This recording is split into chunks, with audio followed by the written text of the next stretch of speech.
Welcome. First of all, thank you, Izzy, Charlie, for organizing this meeting. So I feel a little bit embarrassed being part of it. I'm going to tell you something about my history, how I came to my ideas, and finally my book about the history of, yes, I used the word forest, but I will tell you later on that maybe we have to skip that word because it gives a lot of misunderstanding. But it all started here, a marshy area in the polder south Flevoland. And in fact, it became a battleground between Sir Arthur Tansley and the grey-leg goose. And I will make clear what that battle was. First of all, to orientate, I don't know, everybody knew it, but the areas here in South Flevoland, this polder, that was reclaimed in 1968. So the whole area only started in 1968. Here is Amsterdam, so you can fly to Amsterdam, and in 25 minutes you are in the Oostvaardersplassen. And this is the area. It's 10,000 acres, 6,000 hectares, and this is the border of the reserve. This is a marsh area of 3,600 hectares, a dry part 2,400, and you've seen they were already cultivating it, but then later on it was destinated for nature. And this is a quay that separates the marshy area from the dry area. I can't go into detail why that quay there is, but it is there. However, the problem is all those marshes developed in all the new polders we had in the Netherlands, and nobody didn't care anything about all the bird species for the simple reason nobody knew how to preserve it. Because they had the idea we have to mow the reeds. The area is too big and mowing the reed is too costly, and therefore we can't preserve them. And areas like this with a lot of rare birds that were hardly anywhere in the Netherlands, they simply were changed into forest or they were changed in agricultural land. Because there was a paradigm. The paradigm said there will be a linear succession from the reed, if you don't mow it, to a fen forest. And there he is again, Sir Arthur Tansley, and therefore these areas were called throwaway biotopes. They are very nice for about 10 years. Everybody is gazing at the enormous richness of all the birds, and then they're gone. However, in the Oostvaardersplassen, they came grey-leg geese. It were non-breeding geese. It takes about 4 years before they start breeding. So these were all youngsters congregating in the area, and they came there to mold their primaries, and then they can't fly for about 30 days. And what they did is they started to graze the reed bed, and to our surprise, there was no fen forest developing. No, the other way around. They opened up the reed beds and eventually changed the reed bed into open water. So in this way, the grey-leg geese maintained the biotope. They created this landscape, which is all kinds of biotopes where a lot of bird species profit from. And in fact, thanks to the grey-leg geese, these bird species could be breeding there, living there, and raising their youngs.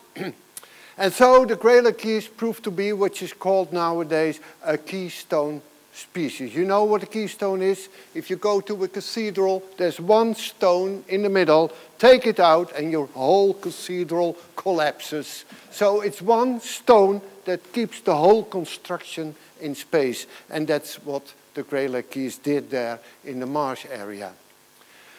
So the succession was driven by the grazing geese, and that was a paradigm shift because the classical idea was animals, grazing animals, always follow the succession, and therefore they can't change the succession and it will end up in a forest.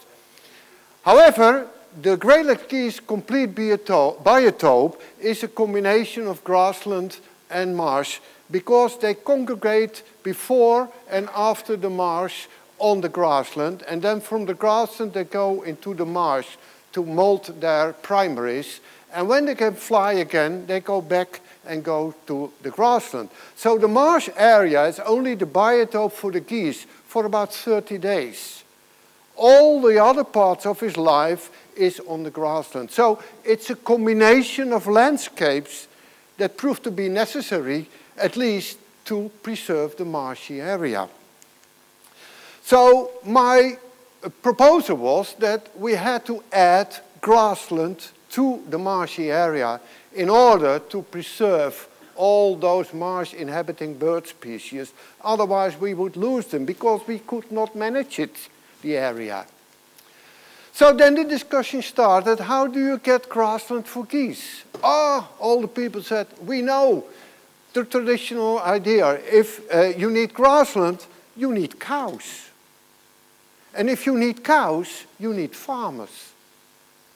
And we said, and I said, I don't think that's a good idea because the geese are there in May, June, July. Those are the molting. Then August, September, then are the migrating grey-leg geese. Then come the wintering geese. They leave in April, and then in May come the grey-leg geese, molting. So the farmers had to cope with geese all year round. And not a few one. We had up till 60,000 molting grey-leg geese. There are now between 15 and 30,000. We have 30,000 barnacle geese there. That would be a complete war between farmers and geese, which we have now in the Netherlands. So I said, no farmers. But say, if you don't have farmers, you don't have the grassland. And if you don't have the grassland, you don't have the geese and you don't have the marsh. So simple was the reasoning. And a forest will develop. There he is again, Sir Arthur Tansley. So this is still the mainstream in the thinking of people. People think the closed canopy forest is the baseline for the undisturbed vegetation. And everything will eventually, if you give it back to nature, to become a forest. And it started with Clemens. Clemens said, all the successions start with open land, a pioneer vegetation, then an intermediate situation with shrub, and then finally you have the trees, and you have the climax forests in areas where, according to the hydrology and the climate, trees can grow. And Tansley took that over. And he wrote in his paper from 1935 that animals normally do not change the primary succession, the structure of the climate situation. That means a forest. And he also said Europe has a forest climate. So there should be a forest. There should be a forest also with all the indigenous herbivores. So the consequence of his thinking was that you need very low densities. If you have densities of animals that really change the structure of the climax forest, then they live in unnatural densities, and you have to cull them. And that's the idea about culling all the deer to what I call homeopathic solutions, that they don't do anything about the vegetation development towards a closed canopy forest. And that's what we do all in Europe. We even shoot bison in Poland because they should not harm the forest. My reasoning was, okay, if domestic cattle can create grassland, why not wild cattle? Because domestic cattle is simply a derivative of the wild aurochs that lived all over Europe, as well as the tarpon, which was the wild ancestor of our domestic horses. It's also, they are both typical, they must have been both typical grazing animals specialized in grass eating, because their descendants still do. However, the aurochs became extinct in 1627, so we don't have it anymore, and the tarpon probably got extinct. My former date was 1887, there's debate about it, but somewhere in the 18th or the 19th century, that species disappeared as a wild species as well. So in 1981, I proposed, okay, let's introduce wild living cattle, wild living horses as proxies of their extinct ancestors. And then all the scientists cried, it won't work. It will become a closed canopy forest. And there again are the ghosts of Tansley and Clements. And they said, we will not do it. So we really came into a fight with scientists, whether or not to introduce domestic animals or wild living animals. And in a short time, the Oostvaardersplassen was divided in two. One part was domestic and another part was wild. However, in 1983, we succeeded of introducing the hack cattle, and in 1984 the horses, and in 1992 the red deer. And we had a kind of war that we pushed out the cattle, the domestic cattle, and in 1996 the whole area was open for the wild living ungulates like the hack cattle, the horses, the konigs and the red deer. What you see is that this happened much earlier than my thesis in 1997 and my book in 2000. And now you see what happens with history. People say Frans Vera introduced the hack cattle to prove his thesis. No, I didn't. My thesis was a consequence of the introduction of the hack cattle. I didn't even read a lot of scientific papers. I only had a fight with scientists who said it will become a forest. So I had to read all those papers about forestry. Where do those ideas come from? What are the premises that palynologists use? What historians use? Because the historians said it was a forest. And then the palynologists said it was a forest because the historians said it was a forest. And the historians said it was a forest because they said, look, the foresters say it was a forest. And so the circle goes round and round and round. No closed canopy forest developed. It was grassland. And the grassland worked very well for the geese, so we succeeded. However, the people say now, it's all grassland. That's not natural, it's a steppe. And they were forgetting what they said 20 years before. So we see now, we have grassland there. We have open areas, and these open deep pools, they were digged there. I can't go in detail why, but they are the feeding ground of the spoonbill and they are the feeding ground of the great white egret. And they are kept open by these animals. If these animals are not here, then this shallow water will be overgrown with reed. And these bird species are typically species that feed in open water, shallow open water. So you will lose them. So there's also a connection between these and these, although these breed in the marsh, but they can only be in the marsh because there are grey-leg geese in the marsh preventing it to become a fen forest. So it's all intertingled with each other. And finally now, after this was the first breeding pair ever, probably since centuries, that we had from the great white egret in the Oostvaardersplassen, and now we have 200 breeding pairs. And now they are spreading all over the Netherlands and they are spreading over Europe, although they're also spreading from the southern parts of Europe. And now we have about 3,000 wintering great white egrets. You can see now more great white egrets in the Netherlands than you see grey herons. So it's a totally change of the landscape. So then the debate started about the numbers, the welfare of the herbivores. So they say the area is fenced and there are no great predators, so it's totally unnatural, you have to do something. There are no wolves. I looked, what do predators? For me, the African situation was very important because there has been a long-standing research done on the effect of great predators on large herbivores. So the Serengeti, you know it, 2.4 million hectares, animals migrating.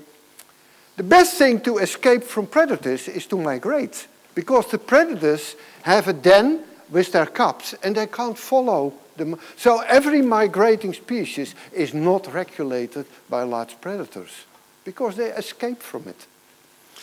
In the Serengeti, there's a density of 1 lion per 1,000 hectares and 1 spotted hyena per 300 hectares. And what we see is that if you look what is top-down regulated and bottom-up, then you see top-down are the small herbivores, but then it goes down, and this is the change, the wildebeest, which is the size of a red deer, the zebra, which is the conic, and the buffalo, like our ox, is not regulated by large predators. They are regulated by the amount of food. And you see the fertility also puts something, makes it important whether it's top-down or bottom-up. The more fertile the soil, the less top-down it is regulated by large predators. So, in the Serengeti, there is a die-off on average of 30%. That's an average. It can be from 60 to 20. And what you see, only 25% of the wildebeest that died were killed by large predators. And many people say, yes, if you have large predators, you don't have welfare problems because the predators kill the animals that are suffering from starvation, so they are kind of social workers. They are not. They only killed 6% of the wildebeest that were in a bad condition. So it's hardly nothing. So 75 of the wildebeest simply died of starvation. That's the way large ungulates are regulated, by starvation, not by large predators. They may have some influence on the behavior, what you can read now in the Yellowstone, although there's a lot of comments of that as well, but I will not go in detail. This is in the Ngorongoro crater. 1 lion per 300 hectares, 1 spotted hyena, 90 hectares. It's fertile volcanic soil. It's 27,000 hectares, and there are 26,000 ungulates living. It's like the Oostvaardersplassen, such a density. Imagine, what you see is a spotted hyena, 1 per 90 hectares. If you translate it to Europe for fertile soils, a hyena female is 90 kilogram. A wolf is 45 kilogram. It would mean 1 wolf per 45 hectares. I made some arithmetic for the Oostvaardersplassen. There we can have at least, on 6,000 hectares, according to the amount of food, 200 up to 300 wolves. Everybody will say, you're a total lunatic. You're a total lunatic. Why? Because we all have our mental maps formed by wolves living in areas where we have expanded them, exterminate them, where they have to hunt 1 moose in a density of 2 moose per 20,000 hectares. So you see, they are all in very low density. We don't have a single clue about what really was there on the fertile soils, because it's all taken by agriculture, by man. So what the Serengeti, what Ngorongoro proved, the number of prey was not regulated by the predators, it was the other way around. The number of predators were regulated by the number of prey.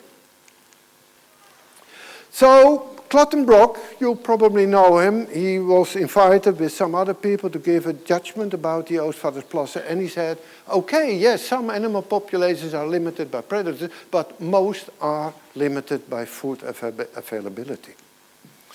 So we got a discussion of the welfare of the herbivores, because a lot of people had a different mental map than I had at that moment. And we got 2 international committees in 2006 and 2010 with British people in it, and they said, okay, there is nothing wrong of how the people lived in the Oostvaardersplassen, even if it's fenced. They live as natural can be, is what Tim Clattenbrock said. They get no supplementary feeding, and people say, animal cruelty, they become meager. Did you ever look to Holstein Friesian cows, how they are all year round on a farm? They are all year round like this animal. Meager, because we take 10,000 kilogram milk out of that animal per year. So there is a relationship between fertility and fat. It's with women as well. A girl gets his first menstruation when she had a certain ratio between fat and muscles. More fat and then muscles. So undernutritioned girls become menstruate very low. A marathon walker, if she trains very well, gets a lot of muscles, she stops menstruating. The moment she starts eating again and gets some fat, she starts menstruating again. So this is a very, very good regulation mechanism. It would be very bad for a mom to have a baby while she's herself in a very bad condition. Then both will die. And now she will not give birth. So what we see in the Oostvaardersplassen also is that not every female gives birth every year to young. If you give supplementary feeding, you skip this mechanism. So it's profitable if you want a lot of animals.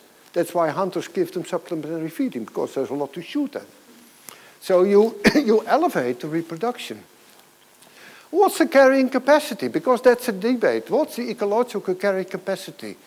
It's the number of animals at the end of the winter. In Africa, it's at the end of the dry season. It's always at the end when food is restricted. That's the carrying capacity. This is the population development in the Oostvaardersplassen. And you see last year, that went up. But it's now stabilizing. And here the horses, and here are the cattle. Some people say, oh, very few cattle. But if you make the arithmetic about the biomass of the cattle compared to the deer, you get a different picture. So we always think in numbers, but not in biomass. And here you see how it goes up. There's not a straight line from animals that die. So you go from 45% die-off of heck cattle, and the next year it's 0. You can't copy this with hunting or other management. This is the way how it goes if really food is restriction. The only management we are doing now is a kind of compromise after all the discussion that the vets have made a kind of list. If the animal behaves like this and he has a condition like this, our conclusion is he will not make it until the next spring, and then we shoot it. However, it's still the amount of food that regulates the number of animals. At least twice a year we had a debate in Parliament about the Oostvaardersplassen. It's the most debated area, and it's always from the perspective, yes, it should be a closed canopy forest, and it's always from the farmers and the hunters' perspective. And from the people who have a cat at home, feed it sausages until the belly goes over the ground. Those kind of ladies, especially, are also doing action against the Oostvaardersplassen, and they erect foundations, and they go to court, and they sue at Bosbeheer. Until now, they always lost. So this is a march in 2002 of 20 farmers wide who had a memorial for all the dead animals in the Oostvaardersplassen. And the hypocrisy is they get calves. From every 4 calves on their farm, they bring 3 to fatten up and to be killed in the slaughterhouse within half a year age. So you see, they think our ideas are superior to what your ideas are in the Oostvaardersplassen. And the animals should be given supplementary feeding. A silent mass in 2015. Frans, Vera, the most cruel executor in the world. Staatsbosbeheer, shame on you. And this is when I went to the police. So you see, you know, Mein Kampf, you know who wrote that? And Frans, Vera, it's changed into German. And look, who did this? You all know. So this is how the debate goes. This is what you will encounter if you start to debate the mental maps of people in the time of social media and internet, because somebody puts it on internet, click, put, it's gone. So we had 2 times a higher appeal in court, and 2 times the verdict was there's nothing wrong with the animal. However, now politicians are now starting again. It's animal crueling, all the animals are dying, so we will have another fight up to court, and so on and so on and so on. But the dead animals are left for the scavengers, and see here the white-tailed eagle, and there we have him breeding since 2006. That was a problem. While it was a Natura 2000 area, and Natura 2000 target was 3 wintering white-tailed eagles. Now we are breeding. They even raised 3 youngs. There were 5 in the summer. That's against Natura 2000. We have to disturb the nest because they should only be there in winter. And there you see how in Natura 2000 the fixation instead of thinking of processes. And that's what I learned from the Oostvaardersplassen. The bottom line are processes, natural processes. And eventually you have a landscape which is the result, but you should not focus on the landscape because then you get conservation and you get fixation. We have now 12 breeding pairs in the Netherlands, which everybody say it can't be in the Netherlands because there are too many people, there are too many roads, there are too many high tension power lines, and that's what the specialist said. The only thing is the white-tailed tigers themselves had a different opinion. So what I want to show you is that they pumped in water to keep the water high, the table. And then finally, the geese started to graze, and all the alarming, all the reed was disappearing. All the birds are disappearing. There are too many grey-leg geese. No, we said you should not have the pumping, because your reference now is a peat area, and there you want the water table constant. This is a clay marsh. That's very dynamic. It dries out for some years, and then the reed develops again. There came a typical Dutch solution, a compromise. The area was divided. One kept the old situation with the water table, and the other one was dried artificially and then artificially raised the water. It's a kind of real-world experiment. And so you see in 1987 the water table, in 1919 went down, and in 1998 it was high again. And here you see the dry part, and there you see the wet part. What happened? You see, so it was, and within 2 years it was totally colonized by reed again. And this happened when the polder was drained. Same situation. So what we learn, a repetition of processes. Therefore, processes are repeatable. And from linear to cyclical.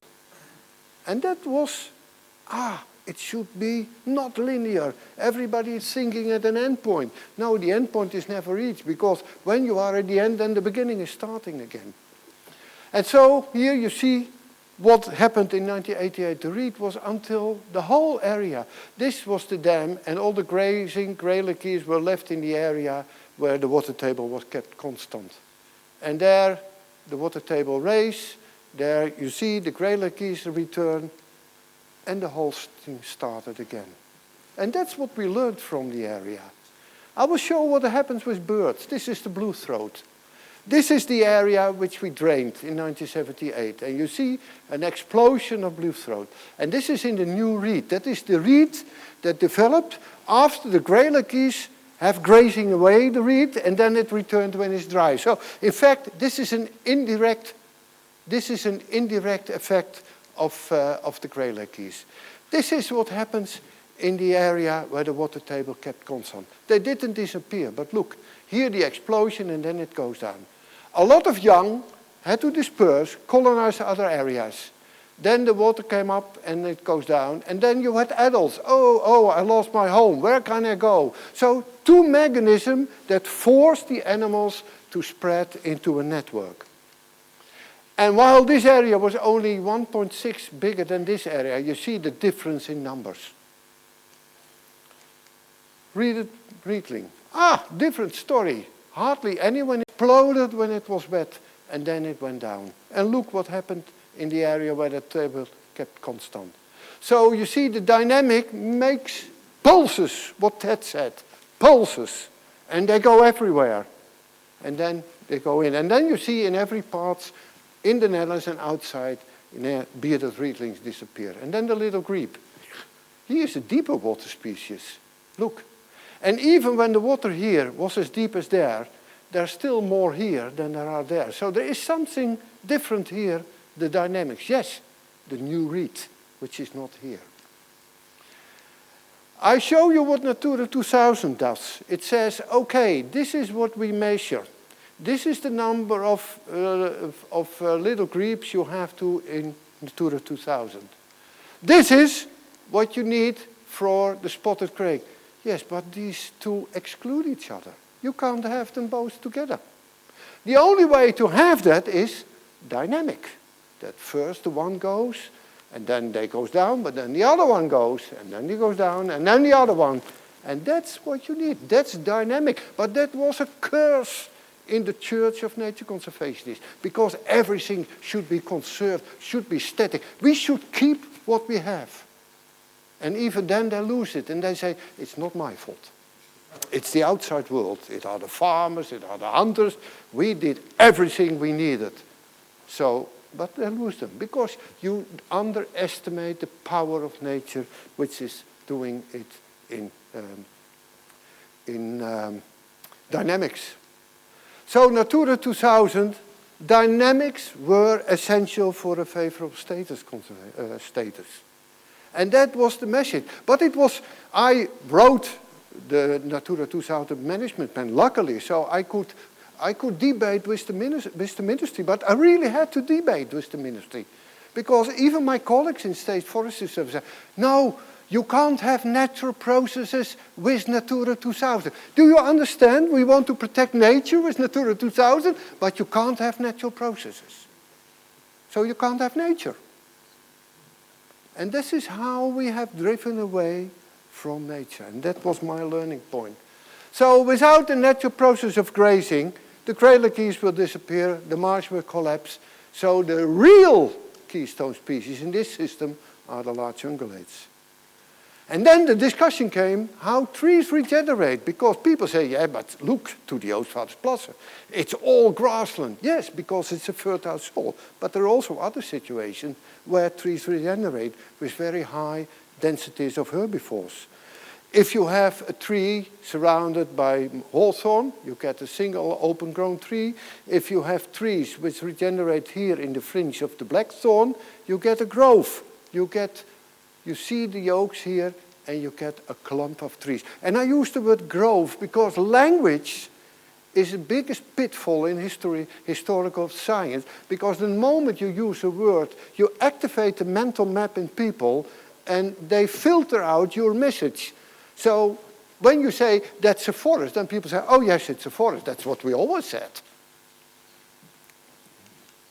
And that's the jay hoarding the acorns here in the fringes, because it needs the fringes as a beacon to find the acorn back when they dig it up during the winter and the spring. And then the groves change again in open grassland because the disintegration. And now comes a funny thing. I might, in my theory, talk about a park-like landscape.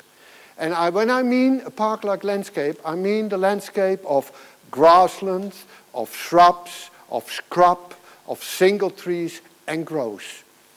For instance, with all the respect for Oliver Rackham, because he was very inspiring for me, he names this the park-like landscape. No, that's only a part of the park-like landscape. But you see, this appeals to the parks we know. So I suddenly realized I should not use the word park-like landscape. And you see, you almost have to invent a new language if you come with a new theory. So here you see the grove changes into grassland. So this was my theory, the cyclical succession. Grazed open landscape, thorny shrub species, established shrub spreading. If it is blackthorn, not if it's hawthorn, trees, seedling growing up, and then solitary trees, groves, trees died, and so it goes on. And in fact, it creates not a mosaic, but it creates a kaleidoscope. While a kaleidoscope is movement, while a mosaic is static. And here you have a successful regeneration of trees with a biomass of up to 200 kilogram biomass of herbivores. While the foresters say if you have 8 kilograms, you have already too much. And why? Because the forester wants the regeneration within the grove while in this system, the regeneration is outside the grove, in the grassland. And that makes a difference because outside the grove, the seedlings are in fact are protected by natural barbed wire. They are naturally fenced by thorny species or other species that are unpalatable. And especially the oak, in my thesis, in my book, I emphasize, and it's not a proof, but it's circumstantial evidence. There are so many species connected to the oak. And what we see now in Germany, because the beech takes over if you remove the herbivores, now they say the beech is the mother of the primeval forest. So again to Tensley, how did he see that? He said, this is the return of the forest. Is that an alternative fact? And it's not a joke. I read a paper. There are alternative facts, because if you present something as a fact, but it's based on different premises, you get alternative facts. For me, the closed canopy forest is an alternative fact. Not thanks to Donald Trump, but in fact, it's... So Tensley, in relation to wood pasture, said, grazing animals by man introduced by man are merely destructive. And therefore you have to remove them. And now we come in real experiments. And some of the people are still denying that. There are so many wood pastures where they banned the grazing. And what happened? This is the same wood pasture, Sauberberg, in 2006. That's 70 years ago. It's a closed canopy forest. And this is the same oak. No regeneration of oak, only hornbeam, only beech. And all the flowering trees, like the wild cherry, the wild pear, the wild apple, they're all disappearing. They changed into a closed canopy forest. Why can't you see that? Here, this is in a national park in Sweden. No, he doesn't do it. And what you see is an inverse G-curve. A forester will say, oh, that's a healthy population because you have regeneration and then self-thinning and you end up with a few trees. Look, the bell forming, that's a species that become extinct. And that's what we see everywhere. They are out-competed by shade-tolerant tree species. And you see, this is what you see in Sauberberg. An oak with hornbeam. You know what the vegetation scientists say? This open-grown tree is a legacy of the grazing. But they say, oh, it's oak lime forest. Oh, it's oak beech forest. Oh, it's oak lime hornbeam forest. And then a pollinologist said, and he finds pollen of oak and lime. He said, oh yes, I'm just looking in the vegetation book. This is an oak lime forest. It's ecological nonsense. And there is, every time again, I see ecology is not incorporated. Proxy data seem to be more important than the real data, which is the world upside down. And the fate also is, what you see here, it can take a very long time. This is a book from Pitchett. You see how long it takes when you have Carpinus and Tilia when the last oak is dying. And most foresters look to seedlings of oak, and they look to them for 3 or 5 years. That's all a thesis does, 5 years. And they say, it's no problem, they're regenerating very well. Yes, but wait, they disappear. And that's also with science. We don't have those long time areas. So in natural densities, that means regulated by the amount of food, the herbivores drive the succession. And what we see now in the Oostvaardersplassen, I just talked to Leo, a novice, it's open. Yes, so it shows that in very fertile soil, we had very open grassland. And we have a primary production of 10,000 kilogram dry mass per hectare. And look, there had been some pollen. The arboreal pollen are between 40 and 80%. And now comes a discussion, did the pollinologists ever test their own theory? No, they didn't. And now we see the discussion starting with the Pleistocene. It is more open, based on dung beetles. I know Keith Alexander still have some comments on that. But anyway, there is a debate going, because in the Amiens, all the pollinologists say it was a closed canopy forest. Well, now there are other data who say, no, it's the opposite. And other people say, How the hell could there live so many large herbivores in a closed canopy forest? Well, the oak was still there. And you see, it's here, again, Eichen-Kievenwald, oak, Scotch pine, oak, hornbeam forest. It's still there. So, and you don't need elephants to destroy a forest. There is research that was even impala, if you have a lot of them, they are able to prevent any regeneration in a forest and change it into grassland. But now people say, oh, they damaged the forest. No, they are just starting the cycle of... This is an old paper, but it's still valid. It shows that this is a model that you have a non-Abaria pollen at very low density in the closed canopy forest, and you have, of course, a very high in open grassland, and then in between, it's a mess. There is no linear relationship between the non-abarial pollen and openness in a kaleidoscope landscape. Only if you have total open grassland, or even then what you saw in the Oostvaardersplassen from the surroundings, or you have totally closed. And they tested in reality, and it was the same. So non-arboreal pollen, like grass pollen, are unreliable. And then forestry, because they started to change our mindset about the forest. This man, the first sentence in his book was, if mankind would leave Germany with 100 years, it would be totally covered with forest. And then this one, the Swiss Landhold, 1866, he say, look, although blackthorn and horstern still play an important role in many walder. So a wald, which everybody translated now as a closed canopy forest, was still with blackthorn and hawthorn. That must have been a wood pasture. Yes, it was, and he was very much against it. So he said they should be kept out because other trees which are more valuable could grow there.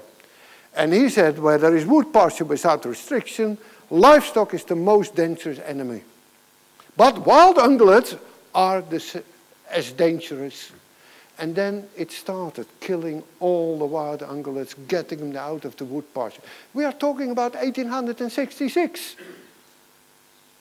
And that's when the whole mindset started of changing about large herbivores. And this is the result.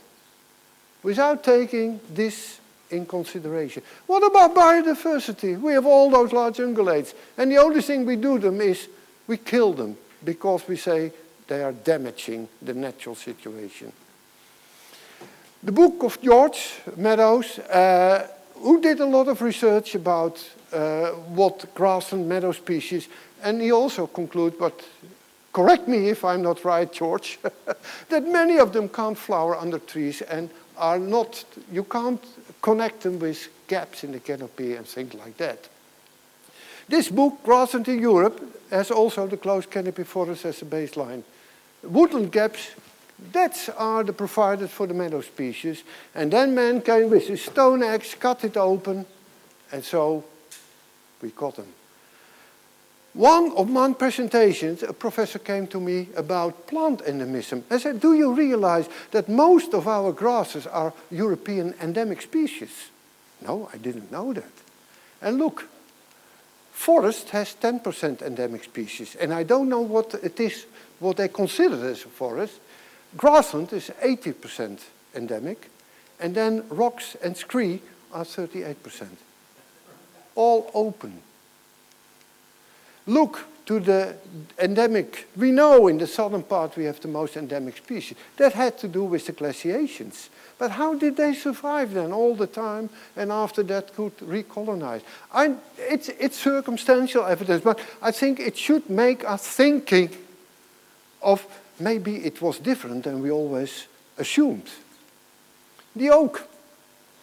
You see the pollen, it came from 3 refuges. It survived there. Not in the closed canopy forest. But what do all the pollinologists say? After the ice age, the forest returned to Europe.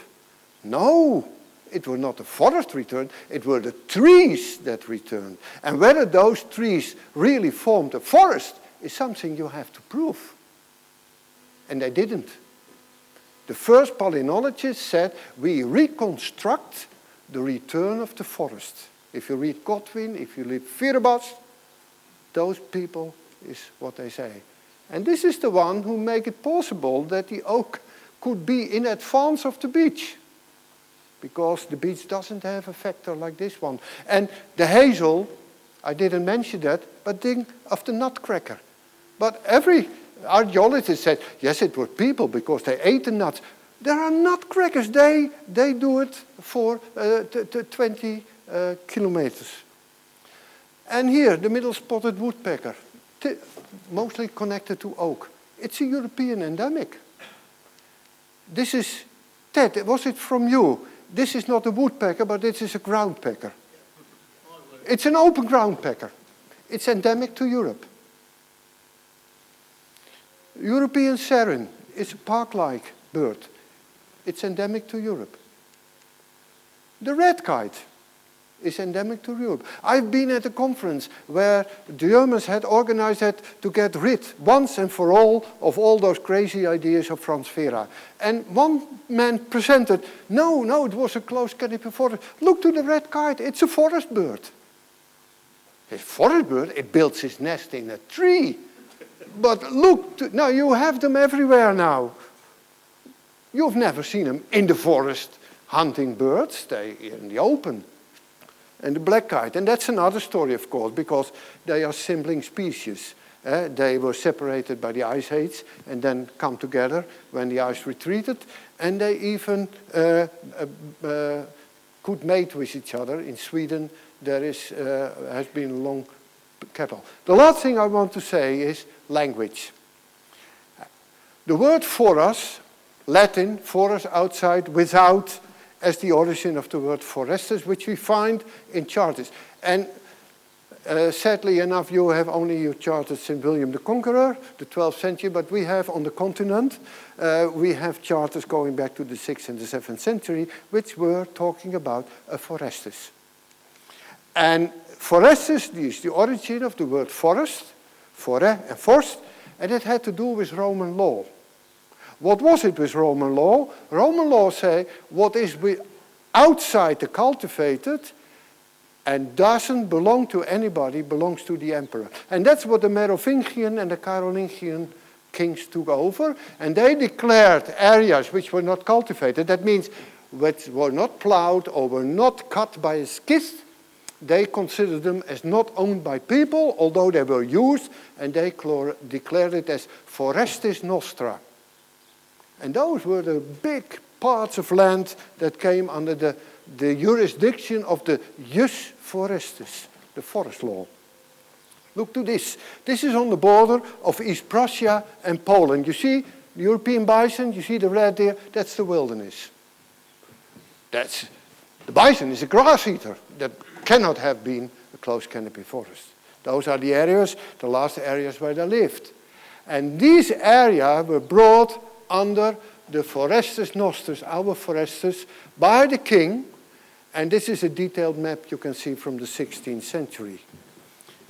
And the wilderness and the wild animals, they lived in what was deserted. That means uninhabited by people. And it was called the desertum regis, the royal desertum. And now I will end with one picture. And desertum in Slavic, it's called puchka. Ah, puchka biovovjesha.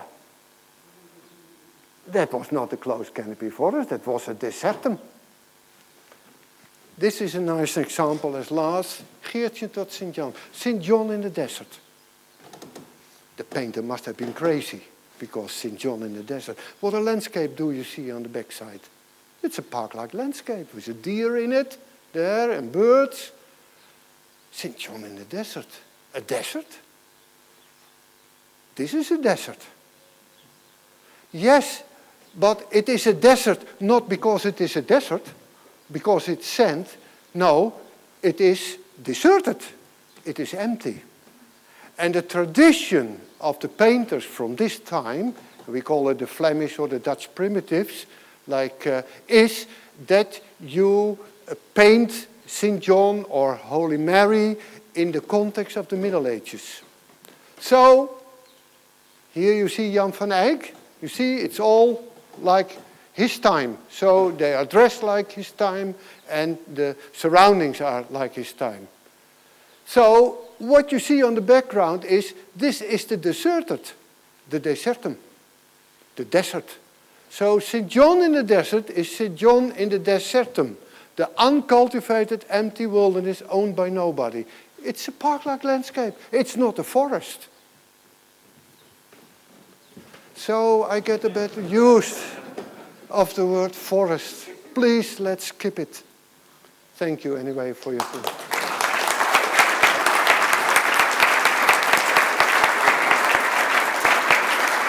I think we can have just a few questions. Yes.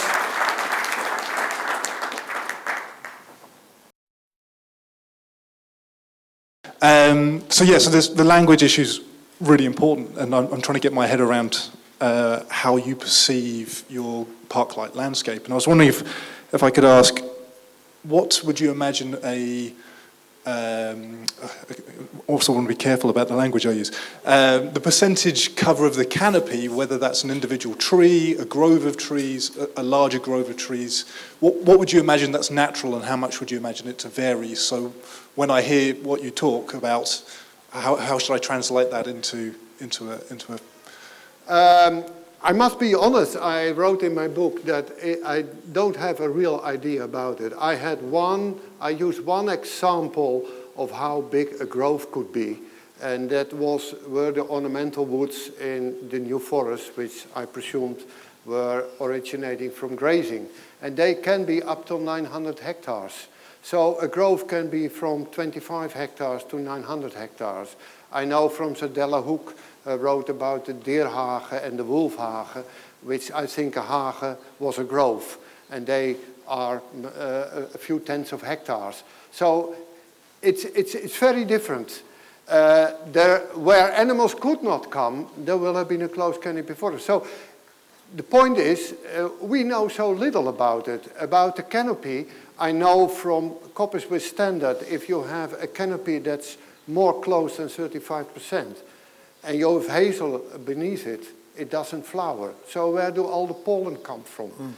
You see, and those are the questions I raise, which I don't always have a straightforward answer, but I know the answer is not simply it was a closed canopy forest and you had a gap, and in the gap the young trees come and the animals lived in very low densities. And finally, yes, we have to test it. And one of the things I said, why don't palynologists test their theory? And it's still not done that they start, for instance, looking in the New Forest where you have open area, and looking in the raised bogs, what are then the pollen diagrams you find. So I can't really straightforward answer your question, but I know one thing, there must have been what I call a kaleidoscope from grassland with the size I saw in the Oostvaardersplassen, if you are near rivers where you have alluvial soils, which are probably the concentration areas also of animals. But if you look to the pollen and you see the oaks there and you see the hazel pollen, then up there it cannot have been a closed canopy forest. But an interesting mix. Sorry? An interesting mix of yes, like a mosaic yes, landscape. yes. Can I just add to that? Because recently I was talking to a lady, a historian, was talking about, when I talked about an acker, which Oliver Rackham said he thought was an area which could provide acorns for some pigs, meaning, and I was talking about open-grown trees. And she sent me this quote, and it was from Saxon Times, and it was to do with the fact that somebody had just been fined for cutting down a tree, or cutting down trees which were shade for pigs. So some historian had interpreted that Saxon word to shade, whereas we would say that was a tree providing food for the pigs. So it just shows you how we get led down a road, which in actual fact we're not going back to think about it. In addition to what you say, you see, we are always talking about the landscape, a closed canopy forest or a park-like, but my real message is, are large herbivores did they live in densities that they drove to succession or not? Because that's the final thing. And yes, if they drive, it's like a fractal. You see it. If you, for instance, have a grove with lime and oak, then the lime will survive the oak. So then you get a different situation. What I gave a kind of matrix, which you can put into a model, and you get all kinds of variables, and you get a complete, I think, a landscape which was so diverse in habitats that we can explain all those endemic species and bird species and edge species, like our butterfly, like the purple emperor who flies around the grounds, which we now have surviving in agricultural land, but they must have come from somewhere. And most of them didn't come from the steppe and didn't originate in a closed canopy forest. Let's have another question before we break. Listening to your talk, I found myself wondering under what circumstances areas of continuous forest could ever develop if you always have herbivores in the environment. But what about tropical rainforest, for example? Do you have any thoughts about that? Extensive areas, thousands of square kilometres. How could that ever arise in an environment where there are large herbivores? I'm not a specialist about the tropic, but I was with a conference in Oxford about that. First of all, then most tropical rainforest trees are shade tolerant. The difficulty develops when you have a combination of light demanding species and shade tolerant species. Another thing is that even now in relation to the wood elephant, it proved to be that they have a role in the regeneration. And you know, after they had the satellites, they suddenly discovered so-called bays, large open areas where all the elephants concentrate, where the gorillas are, where even the buffalo is. So it's not as straightforward as everybody said. And another thing is, don't forget, up till 13,000 years ago, we had the same menagerie of big animals like the giant sloths and things in the Amazon. And there are now people saying that since those animals became extinct, for what reason whatsoever, that all kinds of nutrients that were disposed by the Amazon River were normally transported by the animals deeper in the forest and now are not. But to be honest, I don't know much about the tropical rainforest, but it may be there is, if you have a closed canopy forest, if you have only shade-tolerant tree species. But I know also from the tropical rainforest that landslides are very important. It seems to be in Sumatra that the elephants concentrate on the area where landslides are. Because there you have rainforest, that landslides are very important. It seems to be in Sumatra that the elephants concentrate on the area where landslides are. Because there you have the edge and there you have the food you can reach because you can't eat the ground. And in Australia, I think a vast number of the eucalypts are actually light-demanding trees. And we got can you tell them the definition of what the Australians call woodland? It's an area with trees that are standing solitary. That's Australia, because we speak Australian. Well, let's take a break now and thank the two speakers very much.